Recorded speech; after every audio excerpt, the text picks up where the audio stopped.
patience, I'm so sorry, it was a bit of a technical glitch at the back there, but we find this thing here. It's not a very good picture, is it? It's called failure. I think at the beginning of the school year, you don't want to hear that word fail. You rather want to see the word success, but the thing is, I want to talk about failure today, okay? It's something we all have to experience.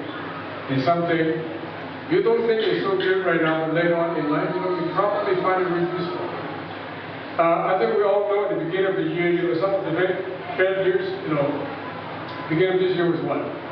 There was a sudden creeping up of student suicidal rates, right? And some students are as young as 10, 12 years old. Why is that? And what happened to our society? I mean, what caused this young kids, so young, 10, 12 years old, to take you to the end of the road, jumping off the building? So we must, as a society, as you listen to students, you guys are all smart in business. You really sit down and think about it. You think about the cost and the consequences. Okay? So that's why I prefer to talk something not so pleasant at the beginning of the school year called failure. So young kids, always have this voice in his head, Harvard, 3.8, high banking, tons of money, marry a beautiful wife. By the time I'm 35, I'll be retired. Constantly, all these things is in the head, and all of a sudden, oh, my gosh, I'm standing on the edge of a building, I'm about to jump off. So this is exactly what it is. And they actually go out, Easter holiday, Christmas holiday, serving soup and sandwiches to the poor, to the drug addicts. And they encourage high school students to do all those things. And I call that value. It's a value system that is totally different than ours. So we spent about 3 weeks in Vancouver. Vancouver is a place that we lived at one time. We came back to Hong Kong in 2005. So one day we were traveling up on Granville, South Granville, driving an old clunky Ford, rental car, right? And we stopped at a set of lights. We stopped at a set of traffic lights. And on my left, there was a fire hydrant red open-top Bentley.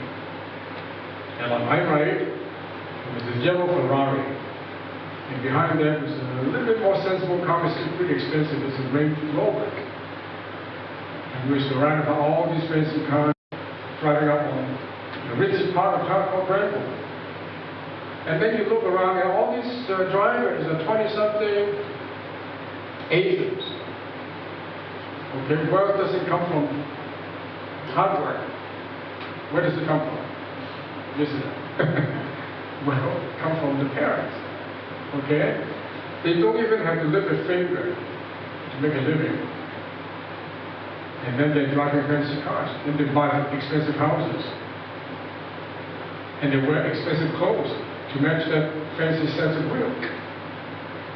So this is the society that we're facing in North America, in parts of North America.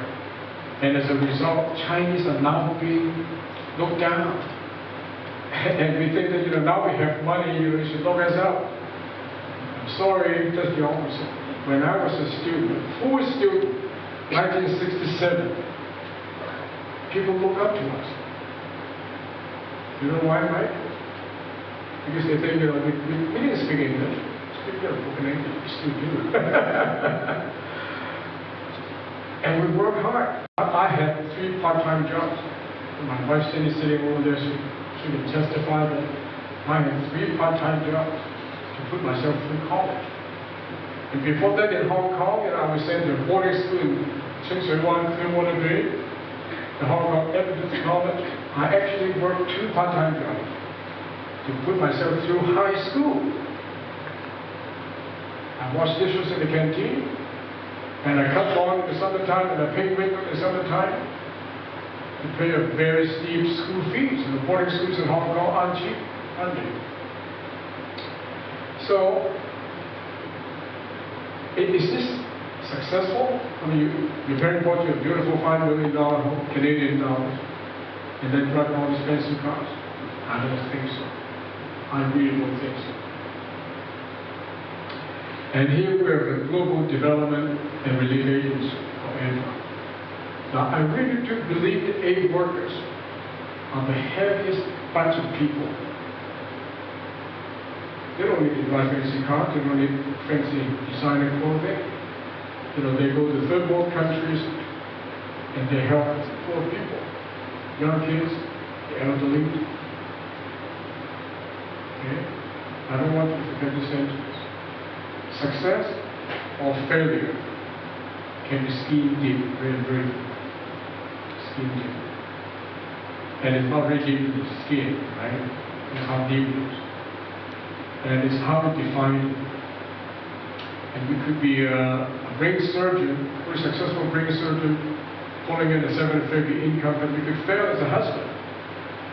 You could fail as a father. Or you could be an aid worker, make very little money, very meager salary, but you're happy, very happy. You're serving other people.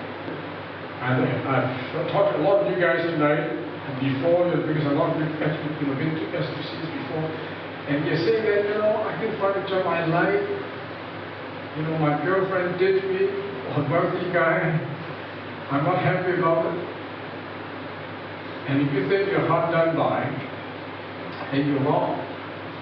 Because I fell on my face, I fell flat on my face many times, from childhood to university. And each time I fell, I picked myself up, grit my teeth, and charged forward. And I became managing director of a multinational company when I was 35. So I really want to give you guys some encouragement tonight.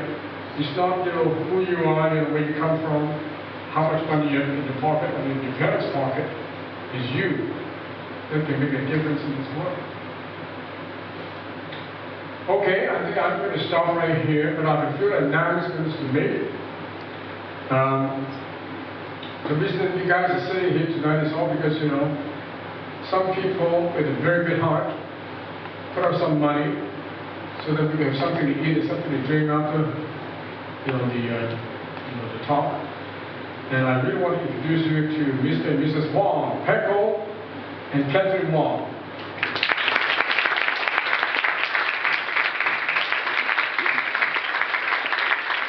And also the friend Hyson is somewhere hiding. Oh, you're right here, Hyson. Okay, Hyson, please, Hyson. Hyson is his son, and he's going to introduce himself in a minute. So, Mr. and Mrs. Wong very generously donated some money to me.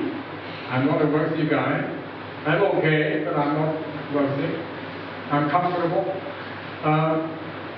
There are a lot of people with a lot of money, but also with a very good heart. Right? There are a lot of people with a lot of money, but they don't have a good heart. so thank you, Catherine and Pecco, and our mutual friend here, Lisa Chang. Lisa. And it's all because of Lisa, our mutual friend. She introduced, the Wong family to me, and bingo, we have the money to do something this year. Okay? And we go year to year. Every year we have to find new money to do SCCs. I want to introduce you to all the camels. I call them camels because we're a so-called camel community. We're very democratic. Everything we do, we have a meeting, we decide to do a certain thing, we go ahead and do it. I don't decide, the community decides what I call camel committee. And these are university students. They devote themselves time and effort in making sure that we have Smalltalkscircles once a month.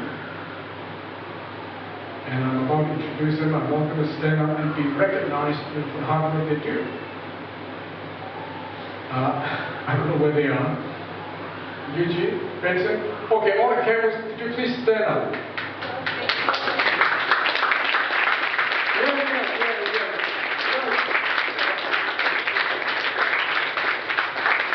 And Will, who shout out, is a grandson of Campbell. He has been with us for 4 years now. He's now a working man. Will, is your hands up there? And some of these students have been with us since the beginning. And now they're graduated and they're working people now. And Megan is amazing young lady here, Megan Lau, right? Yeah. How come your email is blind? L-A-I, I understand. Okay. So Megan, a wonderful, absolutely, tremendously talented young woman, I should say that, right? And she rallies the support of the Lingnan University student. She and I actually go up and confront the president, right? Said, because Lingnan is so far away, we're going to have a little coach to bring students up to where we are. And we've been talking 2 years now, right? Nothing happened. And this year, it happened. All 10 Lingnan students come with a bus, and they're going to go back to the campus with a bus. Wonderful, perfect. Now there's some people that I really want to thank, but there's too many here. I don't think I have the time to do that. So, before I get to the Kanban Heisen, I want to announce one more thing. That this is very exciting for you students, especially those who are getting near to graduation. Hong Kong, we have two very powerful trade organizations. One is called Wujuli. It's called I'm sure you probably know these people, Employers Federation of Hong Kong. And there are more than 500 company members. And these are your Jardine, Swire, JP Morgan, Morgan Stanley, these are all the big companies. AIA, right? They in it. AXA, all these multinational companies with the Employers Federation. And on the other hand, we have the Zhongxiu KU, the General Chamber of Small and Business, of small and medium businesses, right? And they have over 3,000 members. I mean, not people members, company members, right? And some actually go as far north as Zhuhai and Xiao. So what I'm trying to tell you guys is still with the Employers Federation and the Zhongxiu K, General Chamber of Small and Medium Business, coming in to support this. And also my son, Justin. And Justin, my son, is in headhunting recruitment. And this expert people, they know exactly what human resources are all about. It's not just you apply for a job, you get it, and then this is it. They really have to match you guys. You're good in certain things, and not good at certain things, and they know. And the company wants a certain kind of people, and all these kind of people, they know. So they match you. So beginning this year, Smalltalkscircles will be the home. Okay, we'll be the matchmaker, right? We'll be the matchmaker. We're going to match you guys up. So, as I always say, the Smalltalkscircle is like a capital letter A, with a run. The last 5 years, we started the base. Okay? We talk about values. We talk about things outside academia that we all need to know to make you a better person. What I call fountain of knowledge. And now we're at the rung, meaning that we're trying to get you guys a job now. We're trying to find you a good job, to start off your career. Okay? And at the top, right there, we're not there yet. I think in another 5 years we will be there. Capital letter A, it will be leadership. Right? Leadership, right? So leadership, job, career, employment, where we are right now. Okay? So with that, I'll just conclude my talk tonight. And I'll bring on Haisen, and he's going to say a few words to you. He's a student in UK studying architecture, right? I won't say anything more. Haisen? Honorable guests, fellow students, ladies and gentlemen, I'm Haisen Wong, and I'm studying in University College London, majoring in architecture in the Bartlett School right now. Well, first of all, I would like to give a round of applause to Phil, to organizing this, and allowing us to have a glimpse into our future, understanding our career, like helps and everything. Also, I know it takes a lot of time and effort to initiate this, so thank you. Yeah, thank you. Thank you. And also, I'd like to thank my parents who actually sponsor this event, and yeah, they do a lot of good stuff.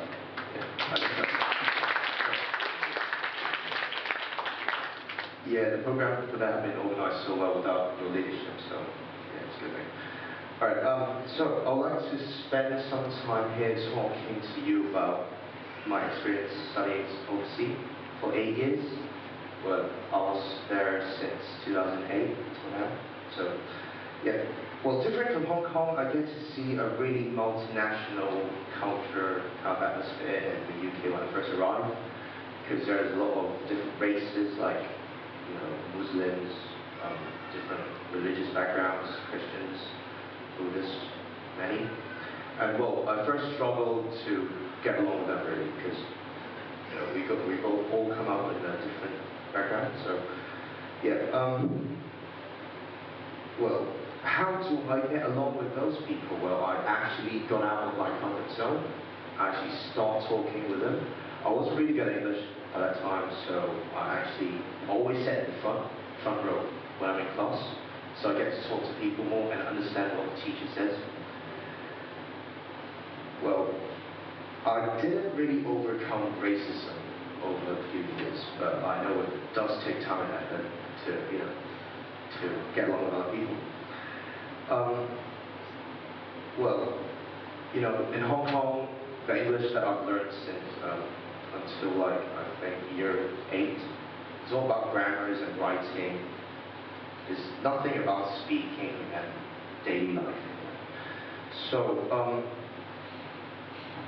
and also the other really major difference between the education in the Western country and education in Asian countries are actually, they provide a lot of opportunities for you for your careers and stuff. And it also creates a sense of belonging and secure a student's future by providing a lot of resources and stuff.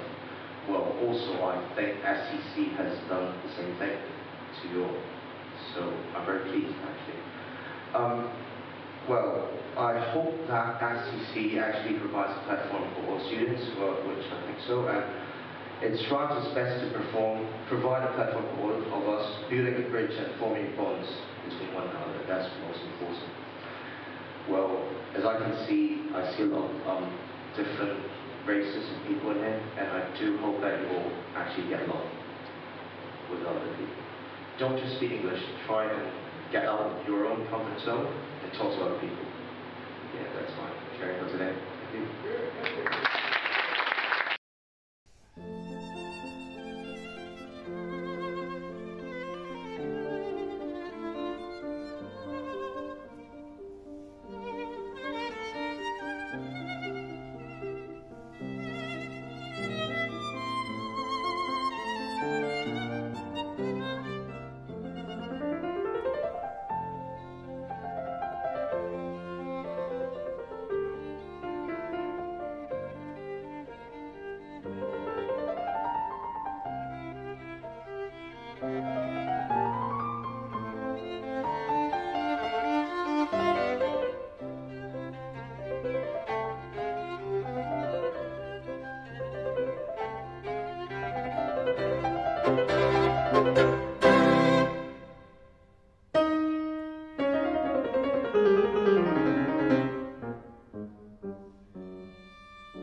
Thank